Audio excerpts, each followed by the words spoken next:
Imagine waking up one morning to hear that an entire country has declared a national emergency, not because of a natural disaster, not because of war, but because of a group of hackers. This is the world Conti created, a world where a criminal organization behind keyboards could disrupt hospitals, shut down governments, and bring nations to their knees.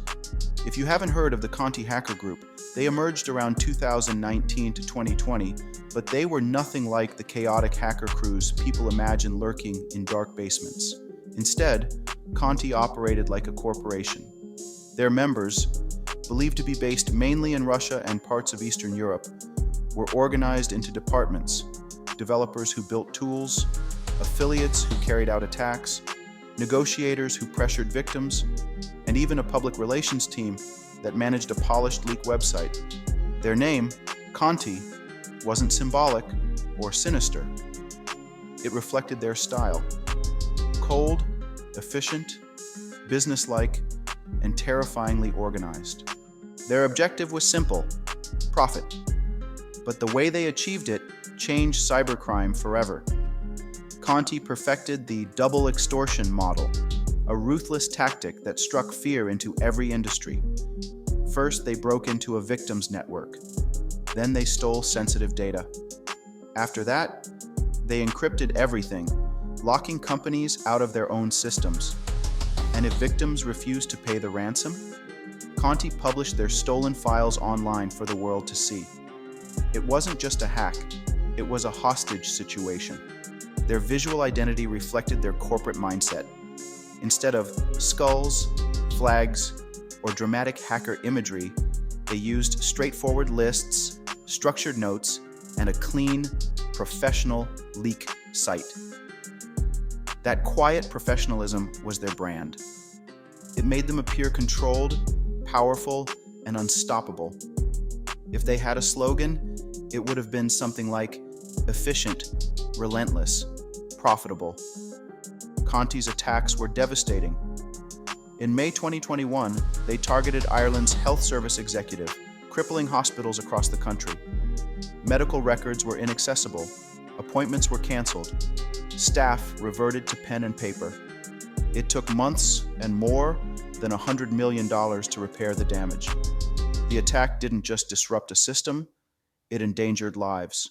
Oh, Conti didn't stop there. In April 2022, they launched one of the boldest ransomware campaigns in history, hitting multiple government agencies in Costa Rica. The impact was so severe that Costa Rica declared a national emergency, the first time in history a country had done so because of a cyber attack. Tax services stopped functioning, exports were delayed, and public services faltered. A criminal group had successfully destabilized a nation. Over the years, Conti attacked hundreds of victims: schools, police departments, corporations, manufacturers, charities, and more. They didn't care who they hurt. If there was money to be made, they launched the attack. To them, the world was a marketplace, and every vulnerability was an opportunity for profit. But like many powerful criminal empires, Conti's downfall came from within.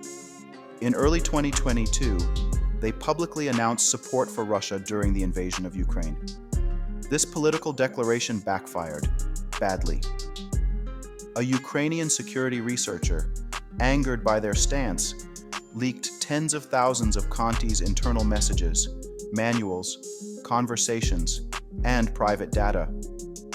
These leaks exposed everything: how the group operated, who its members were, how much they were paid, and how they communicated. Governments around the world used this information to track, expose, and sanction the group. By mid-2022, the Conti brand collapsed. Their websites went dark. Their leadership scattered.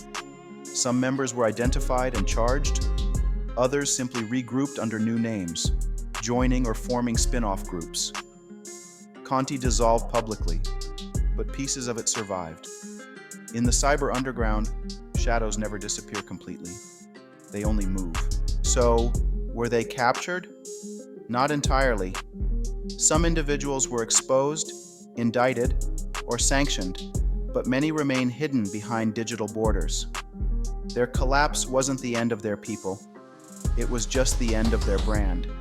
Did their actions help society or drive positive change? Absolutely not. Conti brought chaos, fear, economic harm, and real human suffering.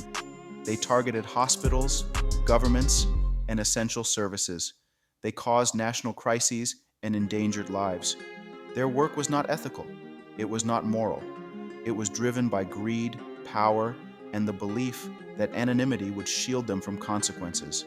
But now that you know their story, the rise, the power, the downfall, and the lingering shadows, it leaves us with a final question. Knowing what you now know about Conti, and considering the moral and ethical consequences of their actions, do you think any motivation, money, loyalty, ambition could ever justify what they did?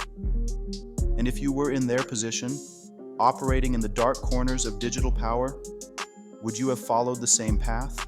Let us know what you think in the comments. Thank you for watching, and stay tuned for the next story behind the mask.